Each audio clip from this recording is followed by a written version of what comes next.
Hello, I'm Ross Collette. I'd like you to share and subscribe to this channel. I've been off for a while. Throughout the entire election cycle, I have been banned on Facebook. I don't know. Somebody sent me a message and said the Bible does not fit community standards. I guess quoting scripture doesn't fit in with some communities. However, I still believe God. I don't feel persecuted, by the way. So persecuted they the prophets before you, many people would answer and say.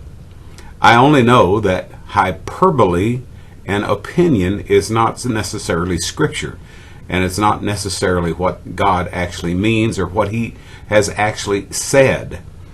However, you and I have to realize that during the 3.5-year ministry of Jesus Christ, he had everybody against him.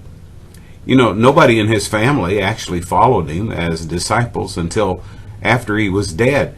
Jesus had to raise from the dead and go see James in order for him to believe. But what a great apostle he was after he found out that Jesus was alive. And you and I today realize that Jesus had the organized religions of the day against him. There was the Hebrew faith, then there was also the Roman and the Pagan gods and the Greek gods. All of them were in Jerusalem.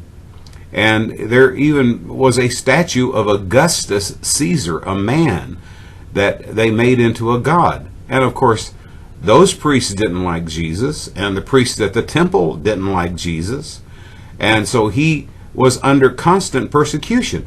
The Bible even says that they went about to slay him after they figured out he actually was the Messiah.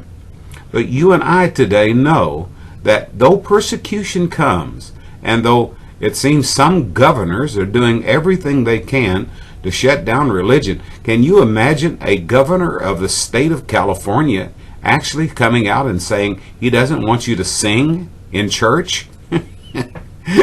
And then other governors are saying you can't have more than 10 people at your Thanksgiving dinner. Well, what if you have 25 in your family? Or you have, as one lady in my church and her husband, they have 9 children. So they've automatically gone over the limit. But we have to tolerate this. You and I are able to do, Jesus worked miracles right under their noses.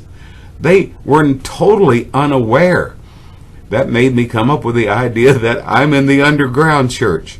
I'm in the catacombs here of America right now. I'm speaking from the catacombs where we have to hide to show that we love God. It's all right. All things are good. It's going to work out. I believe that with my whole heart. And so let's keep our minds stayed on Jesus, and he'll keep us in perfect peace. I am Ross Collette with a daily word from Ross. I don't know if it's always from the Lord, but you have a daily word from me. God bless you today. Tune in, like, and subscribe.